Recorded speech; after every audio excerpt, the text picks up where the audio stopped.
নমস্কার, আপনারা দেখছেন পজিটিভ বার্তা, থিঙ্ক পজিটিভ বি পজিটিভ। আজ আমাদের সাথে আছেন বিখ্যাত নৃত্যশিল্পী এবং অভিনয় জগতের শিল্পী শ্রীযুক্ত গুরু কোহিনূর সেন বরাট।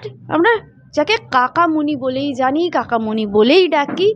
কাকামণির কাছ থেকে আজকে আমরা কিছু কথা শুনে নেব পজিটিভ বার্তাকে, উনি কি বার্তা দিতে চাচ্ছেন ওনার কাছ থেকে জেনে নেব। আসলে পজিটিভ বার্তা এটার মধ্যেই তো প্রকাশ পাচ্ছে যে সবসময় বি পজিটিভভাবে বাঁচা, তাহলে নেগেটিভ কিছু ভাইবস আসবে না।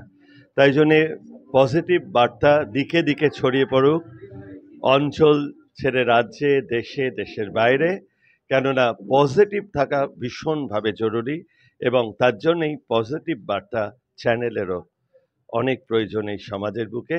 তাই আসুন আমরা সবাই মিলে পজিটিভ বার্তার কথা শুনি, তাদের গল্প শুনি, তাহলে নিজেরা পজিটিভ ভাইবসে থাকতে পারবো।